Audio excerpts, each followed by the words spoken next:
Welcome back to the layedbackpod. My name is Brandon Egamo, I'm Carson. and we got a very special guest, a former LSU baseball player, one of my best friends, Makhail Hilliard. How you doing, boss? I'm doing good. Man. I'm just been chilling. Amazing. How we doing? Now, yeah, so we haven't seen each other in a little bit, but I'm glad we get to do this shit.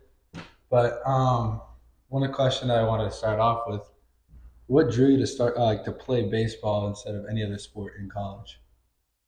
Shit, I was the best at baseball. I mean, that's a pretty straight up answer, yeah.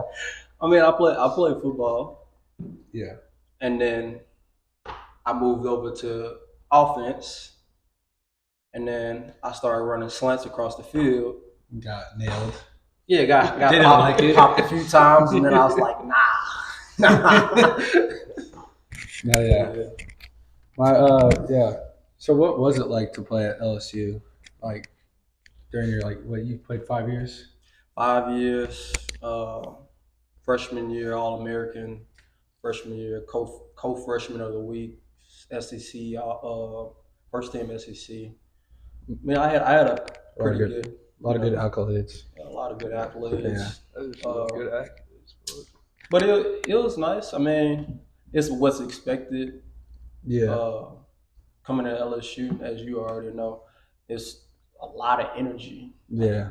I feel like in certain parts of the nation, like they definitely not getting that energy, and then going into pro ball right after being at LSU is completely different. It's a really quick turnaround. You know, definitely not a lot of fans in the Middle East, so I can say that for sure.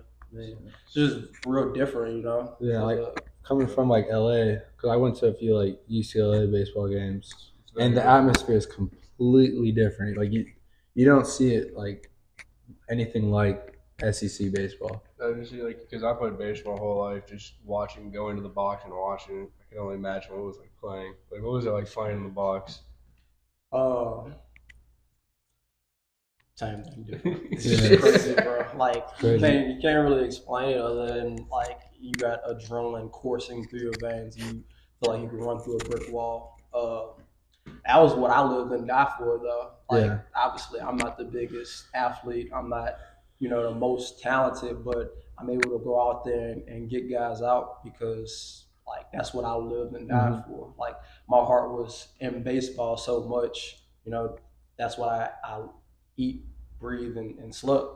That's all I thought about all day. It's baseball. So when I got on the mound and I saw all those fans, they already turned me up, a whole nother level. And I feel like playing against uh, a lesser opponent, that's where I struggled with the most because I didn't get the pitch up to competition. You see what I'm saying? So if a guy was to make an error in infield, my mental sometimes would be like, all right, now I gotta overdo something or I gotta overanalyze when it's really just like go out there and play the game. Yeah, it's really like baseball's just so mental too. It's just the one little thing you can fuck up yourself. It's like a sink or swim thing. Like when you get to a certain level in any sport, it's like you either play up to your competition or you just play down or you just don't react well to one negative thing or you react really well to something good. You got to keep it even set. Yeah. Don't keep your highs too high and then your lows too low. But I feel like a lot of younger players don't really understand that, and that's what I've been coaching. Not to get ahead of myself, but that's what I've been doing the past few months. Just giving lessons to kids and helping them out where I can while I figure out what I want to do with the rest of my life. So just passing down that knowledge while I have it right now, because I know in 10, 15 years I ain't gonna be getting down catching bullpens and wanting to be sitting there telling them over and over and over the same thing repetitively. So what other offers did you come like out of high school with? Interestingly, actually, I got offered to go on a visit while Tony Vitello head coach at Tennessee. Yeah. While he was at Arkansas, he was the assistant coach at Arkansas my senior year of high school. He wanted me to come out there for a visit, and I ended up signing to LSU that same week. But I had official visits to Southern East, I mean Southeastern, and South Alabama. Okay. My third offer was LSU, and I took it immediately. Yeah, what was that like? Just getting an LSU offer, obviously being from Baton Rouge. Like, well, I used to fuck around a lot in high school. So it wasn't smooth sailing. I say like it made me a lot more disciplined. Maneri like challenged me in a way I hadn't been challenged in a while. I feel like I'm a very motivated guy. So like if I have somebody in front of me like that I'm going against, like I'm going balls to the wall. But if it's just like everyday shit, I'm gonna go through the motions a little bit more. I'm gonna eventually get it done, but it's just like But I struggled for a little bit my junior year, and Manera was like, "All right, like this is where you start to pick it up. This is where you finish strong." And eventually, I did. I ended up passing and graduating with all A's, and then I took off from there. I suck at math. I barely passed like a 90. Shit, you passed. Yeah, I passed. No, yeah. better than I've done whatever that's taking here. Hey, what are some stories that you can say about like your first head coach, Paul Maneri? Like, or is there anything that like stood out to you while you were there? I mean, obviously, he has a lot of knowledge of the game. I got to experience how much pull and how many connections he has throughout the game. The one story that I think really stood out, though, that was the absolute funniest story that I've gotten to tell like younger players coming in was the first day of practice. We were with AD Alan Dunn in right field going through our pitching warm ups and what have you, and in left field they have U High's baseball field behind. That's where we did our pitchers PFPs. Mm-hmm. So we did our running, our conditioning, and our PFPs over there. We get done with throwing in right field, and we're jogging across the field. Right, infield's going through their progressions, and I hear Maneri on the microphone. He's like, come on guys, we gotta get this right. If you go be on the D1 field, you gotta practice like a D1 player. We're running across, all the pitchers are running across the field, across center field to the other practice field, and Chris Reed is at third base. And I guess I think they were taking ground balls and throwing them over or turning a double play. All I hear is from the microphone, "God damn it, Chris!"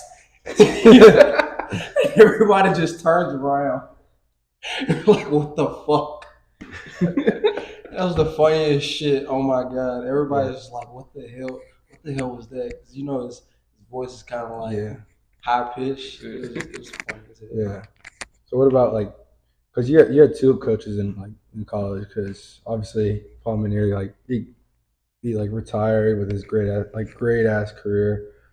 What is the story that you can say about Jay Johnson that you've like dealt with? Because you were only there with him for like a year. What was that like? I mean, Jay's obviously different. Jay's a lot younger. Wouldn't say he's new to the game, but he's getting to his peak where he really established himself as a collegiate coach and where he is in the game. So I like his philosophy. Like I love his mental approach to baseball, taking it one pitch at a time, even off the field, being competitive in everything you do, and having that discipline, that poise to make sure that everything is in line with what you're trying to get done that day, right? Mm-hmm. So, you know, what threw me off was, going from Maneri to Jay. It was obviously a completely different routine as far as how we will get prepared for the next season. And Jay comes in and he has guest speakers coming in left and right. He has a, a lady that you can talk to, a sports psychologist that you can talk to, and all these assets. And I'm like, dang. So this is what MLB players are going through on a day-to-day basis. They're actually talking to people. They're making sure that their routine is A1. So once it gets to season, there's no thinking, did I prepare myself enough? It was I did everything that I could do in the off season leading up to season, and now we're here. Mm-hmm. Just being obviously playing baseball at LSU, that history. Who's probably the best player like that you've played with during your time? That's tough. That's tough. I know I'm gonna probably get a lot of shit, but Dylan Cruz definitely is up there. I think I have probably three players that I've played with that I think is like next level. Dylan Cruz is definitely in there, and I'm not going in any order. Dylan Cruz, Zach Hess, and Antoine Duplantis. Mm-hmm. Antoine was a very, very good hitter, like top notch. I had a lot of trouble getting him out, uh, but he didn't walk like at all. Dude had a really good eye for his own. Like he wasn't swinging at anything outside of his own. You had to come to him to get him out. So Fair. What was it? What was it like to start in certain games? Like I saw that you started in a super regional and just certain playoff games. What was it like to like play in those circumstances? Like, was there a different like preparation for it, or you just did the same thing every time? I definitely switched it up a few times. I wasn't primarily a starter throughout any of the seasons that I played at LSU. So Yeah. it was definitely a process of you know taking my mentality from a reliever and saying, hey, I have to get the job done on this day. Not meaning take it all into my hands, try to get 20 strikeouts in one game, but you know extend the season for us. Most of the times when I came in to start, either a pitcher had an arm injury or something was going on with our start rotation. Maybe a guy didn't get the job done in the past three outings, and I had to go in there and shut the door and win one of those neck to neck series versus an Auburn or an Ole Miss or Mm-hmm. but just pitching in like playoff games in general just like gives you that feeling, like you especially if you're playing at the box, like everybody knows everybody's gonna be there, so you got to take your game up to a next level, and you know I always trusted in my process, and it worked out for me. So um, I really just leave it all out there on the field. I kind of have like that Mike Tyson mentality. You kind of get the butterflies, kind of get jittery as you walking up to the stage, and then as soon as you cross the ring, it's like it's go time, like you ready to knock somebody's head off. Yeah. Oh, yeah. Yeah. So I remember we talked in the past about this like a month or two ago, but you were talking about like some organization that you were in the midst of like starting. Would you want to like talk about that and like tell like the viewers like what it's about and what they should like listen for? Yeah, I started up a foundation, Hilliard's Be Nice Foundation. Hilliard's Be Nice because my dad always said, be nice to people. Mm-hmm. Don't expect anything back, but be nice to people, and you'll be better off in the end. I mean, I've always gotten told growing up, it's all about the connections you make, the people that you meet, and making sure that those relationships go as far as they can. So I've always been a big believer in that, and just being in Baton Rouge, a lot of violence, a lot of gun violence, a lot of gang activity, and that's not a good look on us, and it doesn't present the right picture to little kids around the area, especially when we have such a cultured area for sports. Like that's probably one of the top things that we're known for, right? Sports. And if we can get a lot of these kids off the streets, stop gangbanging, stop all these shootings, then and get them, actually playing sports, then we'll be better off, as a whole. But yeah, it's a foundation that I started about a month or two back, and my first little event was held at Academy.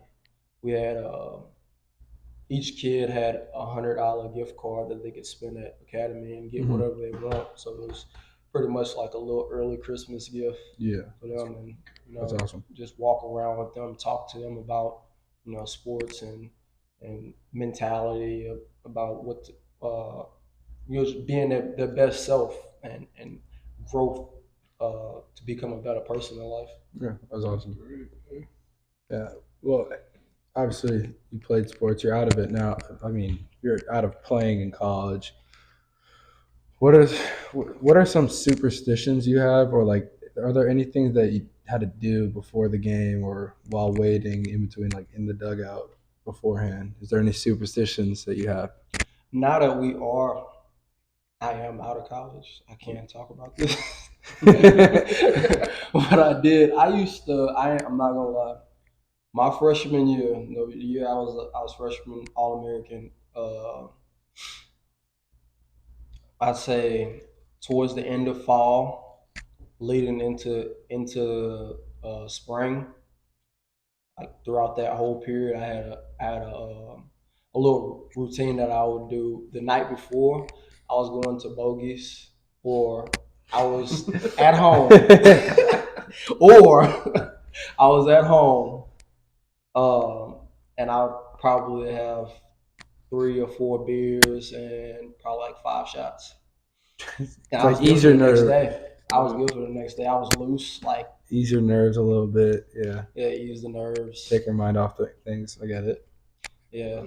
Basically, get blasted. Yeah, because we couldn't do that. Like my first 2 years, Will Wade was my coach. Every home game, he would put us in the Cook Hotel, which is like an on-campus hotel, like at LSU. So he would put us in there, and he would take our phones at 11.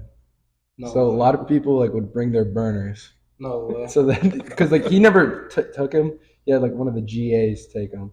So we just put them in the bag. We just pick it up in the morning. But a lot of times, like players would just sneak out, like after they would do it, or they would just stay in the room for a little bit and then just like find an exit and then go. Like once he left. That's crazy. Taking the phone. They would take our phones at like 11. That's wild. That was. They would mainly take our phones away at 11 during like when we were at away games. I think that's the first time I've heard like of a sport. Oh yeah, that's crazy. I've never heard that I ain't know Wade was on that type of time. He did that. Yeah. You wanted all the smoke. So he was like, you need to be rested. No bullshit. He like my freshman year. He didn't do it my sophomore year, but he would take our phones right when we're getting off the bus because they were gonna already play music, and like someone sent like a couple people sent like our GAs like a playlist or two for them to like just shuffle on. And they would tell them which one to do, but they would take our phones away as we're walking off the bus to go into the facility. I guess that's not terrible though. I kind of heard, didn't football like a few years back they had their like assistant strength and conditioning coaches like sitting in Tigerland just in case they would go out. I'm not sure. I've heard some things. I know that I know when Coach O was here, he told the owners of Fred's not to give them any of the like athlete cover cards. Yeah. So so they couldn't go out over there. And like told him like if you see my player, but I'm just Yeah. saying I'm not the Yeah, people. like they said, don't give them to them, and if you see them there, let me know. I'm like, I don't think any fucking owner would turn away a football player, Yeah. especially here, just because it's good publicity. It's other money. Too. Yeah, Mm-hmm. but I don't know. That's something that I was like curious about. But I don't know what was like the wildest thing like your coaches did, like they're not disciplined, but like actually you can say that discipline. Oh yeah, you want the discipline. Yeah, discipline's a good one. Yeah. Nah, but probably the craziest thing. There's a few of them, bro. There's a few of them I have some too, but I still think about to this day. Like I dread because like it wasn't even me. Like I had nothing to do with it, but since it's a team, obviously. they always made you do it all. Yeah, we all have It's to do it. It's like army shit. Like you had one guy. I think the craziest thing was literally my craziest year, my freshman year by far. Bo and Bryce Jordan got into a fight one night. Admittedly, it wasn't their fault. Was it at a bar or something like that? Yeah, Okay, it was at Boogie's. And so they get into a fight. These two dudes drunk, Tiger fans. They get drunk and they talk shit, and you know how that goes. Oh, yeah. So they start messing with Bo and Bryce. And if you have never met Bo and Bryce before, these guys like in college were the most like badass, like I won't smoke every second of the day type of dudes. Yeah. So dudes are messing with them in a bar, and by the grace of God, I didn't go out that night. By the grace of God, it was literally like the day before school started in August, and half of the team is there. Dudes start pushing them and like picking with Bo and Bryce, and the whole team starts to go outside because they're like, "Fuck this, we're about to leave. We're not about to, cause the scene." Dude keeps messing with them. Bo turns around, clocks his ass. Boom, boom. It's like tag team, bro. It's like fucking WWE wrestling. Dude, tap me in. Bo hits him in the face, clocks him. Dude, fucking slobbers flying everywhere. Bryce comes over his back and fucking hits him with a double whammy. And then supposedly I heard one of our pitchers threw a brick and like shattered the dude's jaw. Yo, that's OG. That's OG. Yeah, all right. He just like comes out of the door. Yeah, your coach hears that shit. What was the punishment? Like I know that shit was bad. We didn't have to. So first day of school was supposed to be like 6 p.m. workout at football ops. Oh, just like a little lift. It turned into 6 a.m. So everybody had to get there at 6 a.m. If you weren't there at 6 a.m., he put it in a highlight because he sent it in a group message. He put it in a highlight. If you're not here by 6 a.m., don't show up. We'll unpack all your shit out your locker. So everybody's there on time. Like, what the fuck is going on? Half the team's like, what the fuck's going on? The other half is like, head down, like, we fucked up. Yeah. We fucked up, but I'm keeping my mouth shut until something happens. Luckily for me, I survived because I had started school early, and I was doing training while they were in Omaha playing 2017. Yeah. So we had to do 34 110s. We didn't have those. 34 110s, and our so for our fitness test it was supposed to be 14. We had to do 34 the first day. Every day after that it was a little bit less, but we went 34, 27, and then like 20 the last one. Okay. Had to wake up 6 a.m. every morning until Maneri finally was like, "All right, too many of y'all have pulled hamstrings and thrown up." so I'm gonna leave it at that. Yeah. We didn't know that's yeah, it was horrible. I'm telling you, like Clay Moffitt, this dude's a badass too. He's sitting there running, like dude's running past in the 50s, throwing up, still running, still hauling ass. Yeah, that's someone would have did it. That's a real puking rally right there. Yeah, nah. Fucking There was all one. over my face. Yeah, we had a boot camp my freshman year. So like the first day, we all like pretty much got through. It was a lot of running, but we got through it. Second day was a lot of stuff. So like, but like before the second day, that night, I got food at the dining hall. I've never gotten like sick from this, but it was like I ate some food. I ended up getting food poisoning. I'm not gonna say what it was, but I ended up throwing up. And of course, our trainer is there. He's like, "Nah, you can't go in, whatever." And our strength coach wouldn't let me either. I ended up throwing up on there. I was like, it was all that. Was that at the cafeteria? Yeah. Yeah. It was not inside the cafeteria. They're in the middle of boot camp, and I'm like hunched over, like right in like a trash can. And the next like 4 months, a couple of my coaches, like I love all these coaches, but they would call me this like the food name for the next 4 months. Have you eaten that? I'm not gonna say Have you eaten that food? No. Okay. It was shrimp. It was like the worst thing. Hey, Coach Nickelberry would walk in. What's up, shrimp? I'm like, that's like the worst food to fucking have. Like, that was the worst food to like get food poisoning to. That's kind of common though. Like if you eat a lot of shellfish, right? Yeah, like, but like the thing is, I've gotten it from shrimp. But think about it. I'm saying, think of shrimp being that your nickname for like 4 months straight. You like forgot about it for a while, but and then I couldn't. It just killed me to like be out one night or something, and then your teammate come up and be like, "What up, shrimp?" None of my teammates did that. Mid Josie's talking to a girl. What up, shrimp? Yeah, if they get mad at me, they would say some shit, and then it would remind the coach, and then he would start doing it again. And I'm like, that's funny. And the worst thing was, it was the smallest coach.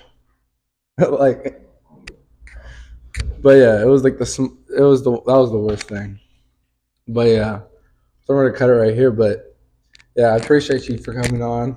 We'll have all of his like information down in like the description box. We'll get his yeah, just all the info down there. Link in the description. Yeah, I appreciate it. All right, appreciate you guys for tuning in, and we're out. See you guys on the next episode. Yes, sir.